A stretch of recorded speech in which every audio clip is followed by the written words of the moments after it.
TV Escola sobre a história política de Minas Gerais está começando e nesta semana vamos tratar da Primeira República. Quando falamos desse assunto, geralmente nos vem à cabeça uma série de acontecimentos que terminam na Revolução de 1930. Um destes fatos é a Constituinte de 1891, que será o destaque da teleaula de hoje.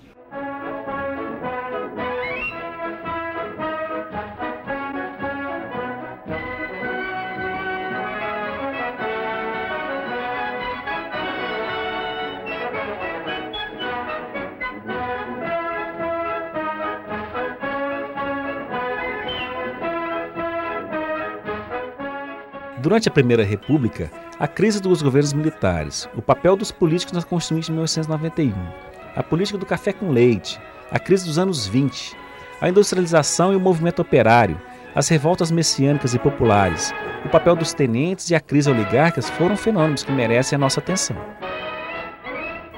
Mas nesta teleaula queremos desmontar e depois remontar este cenário em novas bases e, se possível, ver como outras possibilidades estavam dadas. E como em qualquer embate político, sempre houve vencedores e vencidos. Assim, vamos voltar no tempo um pouquinho. A monarquia constitucional brasileira chega ao fim em 1889. Foram 67 anos de um poder moderador, melancólico e quase sem defensores. Mais do que uma vitória republicana, temos que entender que a monarquia já agonizava por causa das suas próprias contradições. O sentimento aristocrático, os privilégios, o padroado régio, o poder moderador, aliados a uma ausência de sustentação política e econômica, fizeram com que o edifício monárquico ruísse em seus alicerces. Mas na prática não houve grandes rupturas nos quadros dirigentes da jovem república. Os monarquistas de ontem eram os republicanos de hoje. Todos os chefes dos antigos partidos com quem conversei na corte são acordos em que devemos nos unir para fundar a República, sob os moldes que garantam a todos direitos e liberdade, tirando-nos do jugo do militarismo.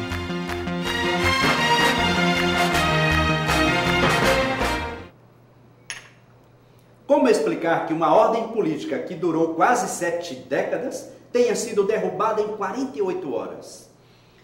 Como isso acontece a uma ordem cujas instituições estavam intactas e cujos partidos políticos eram partidos do governo? O Partido Liberal e o Partido Conservador eram partidos da ordem. O Partido Republicano tinha 3 deputados no Parlamento Imperial, todos moderados, prudentes, que nunca queriam desafiar nada revolucionariamente. Esta foi uma das questões colocadas pelo professor Renato Lessa durante palestra na Escola do Legislativo e que vamos tentar responder aqui. Com o golpe militar inflado pelo Partido Republicano, muitos adesistas de última hora, monarquistas conservadores e liberais, se sentiram à vontade no novo partido. O fim da Guerra do Paraguai e a posterior proclamação colocavam os militares na cena política como protagonistas que vieram para ficar. Os fazendeiros cafeicultores abandonavam a nau monárquica de olho no preço do café e ainda estavam ressentidos após a abolição da escravatura sem indenização. Vivíamos pela primeira vez a separação do Estado da Igreja e o país continuava majoritariamente católico.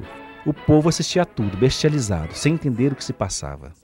Por isso foi com surpresa que Minas se descobriu republicana ao anoitecer do dia 15 de novembro de 1889, pouco mais de um ano depois da realização do Congresso de Ouro Preto, que organizou o Partido Republicano na província. O governo provisório nomeou como governador de Minas Cesário Alvim, um ex-liberal indicado por Quintino Bocaiúva. Este seria o primeiro de uma série de embates entre a força que se autodenomina os históricos, buscando demarcar aqueles que historicamente deveria caber a construção de uma sociedade radicalmente nova e por isso mesmo republicana, em oposição à ordem de privilégios que caracterizava a sociedade imperial, e os adesistas. O ex-monarquista Cesário Alvim, enquadrado como adesista, consegue o apoio e a não resistência dos políticos monarquistas. Com exceção de Juiz de Fora e Barbacena, em nenhum outro município os republicanos se tornaram senhores dos governos locais. Por falar em municípios, a quantas andava a atuação dos mesmos neste cenário de Primeira República? Por decreto federal, é facultado aos governadores a transformação do sistema de administração municipal, o que lhe permite a dissolução das câmaras municipais e a criação do intendente municipal, nomeado pelo governo provisório. O terreno da política, desagregador, cede lugar a um órgão meramente administrativo, controlado pelo governo central. O federalismo criara os estados, mas não acabava com o controle do Rio de Janeiro sobre todo o país. A preterição do republicano histórico Aristides Lobo, por Cesário Alvim, vem a viabilizar ainda mais o projeto de uma república conservadora para Minas. A saída do governo de Minas para a Passa do Interior no Rio trouxe para Alvim fatos novos. De um lado, a aliança definitiva com a ala dos evolucionistas, na figura de João Pinheiro, que controlava o Partido Republicano. E de outro, a oposição sistemática dos históricos, com a volta de Aristides Lobo ao Estado. No governo federal, em junho de 1890, Alvim foi incumbido de elaborar a legislação eleitoral para a próxima Constituinte. O decreto, conhecido como Regulamento Alvim, estabelecia, entre outros dispositivos, a mesa apuradora dos votos, o que garantiu ao governo provisório o controle absoluto dos nomes dos representantes que deveriam elaborar a nova Carta Constitucional. Pelo regulamento, os intendentes passaram a controlar todo o procedimento eleitoral e o voto passou a ser por lista completa, círculo único. Isto é, o eleitor votaria em quantos candidatos houvesse por número de vagas. Diz o autor aqui, todos defendiam o fim do voto censitário e a exclusão do analfabeto, que acreditavam ser a causa dos males eleitorais. E você, o que acha?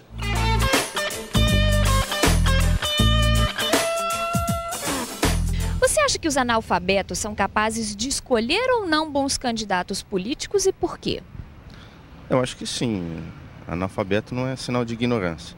Pode ter dificuldade de escrita, de fala, mas para mim é diferente. Analfabetismo de inteligência. Eu acho que são capazes sim. Não, acho que não. Infelizmente, depende muito assim, do conhecimento dos projetos que ele vai apresentar. Às vezes a pessoa nem entende o que a pessoa está falando, né? Claro que não. Se ela é analfabeta, provavelmente o discernimento dela é diminuído. Escolha independente do grau de escolaridade. Agora, para exercer a função que é complicado. Os responsáveis pela proposta de impedir os analfabetos de votarem não viam contradição com a busca do sufrágio universal. Eles acreditavam que a alfabetização seria uma condição realizável dependente unicamente da vontade dos indivíduos, quando a realidade do país à época sobejamente atestava o contrário. O intendente municipal, nomeado pelo governo provisório, tem o poder de rever as listas de qualificação, cujas cópias lhe forem remetidas pelas comissões distritais, podendo eliminar os cidadãos que julgar não terem as qualidades de eleitor de conformidade com os artigos respectivos deste decreto. O regulamento Alvim, aprovado pelo novo governo, foi marcado pela exclusão da grande maioria do povo brasileiro, apesar da adoção do sufrágio universal. O preceito de que analfabeto não tem direito a votar marginalizou a maioria da população, especialmente os ex-escravos e os imigrantes. Além dessa exclusão, os republicanos criaram um sistema eleitoral que terminava por estimular a fraude, visto que o voto não era secreto, e o próprio governo se encarregava de contar os votos. Não demorou muito para que o processo eleitoral se tornasse sinônimo de farsa, um jogo de cartas marcadas em que todos os resultados eram previsíveis de antemão. O federalismo, ao criar uma autonomia estadual maior, contribuiu para construir um executivo estadual forte? Isto repercute ainda hoje? Essa é uma reflexão proposta no ambiente virtual do curso na página da Escola Legislativa. E na próxima teleaula vamos falar sobre o jogo político da Primeira República, quando Minas era o estado mais populoso e detinha a maior bancada do país.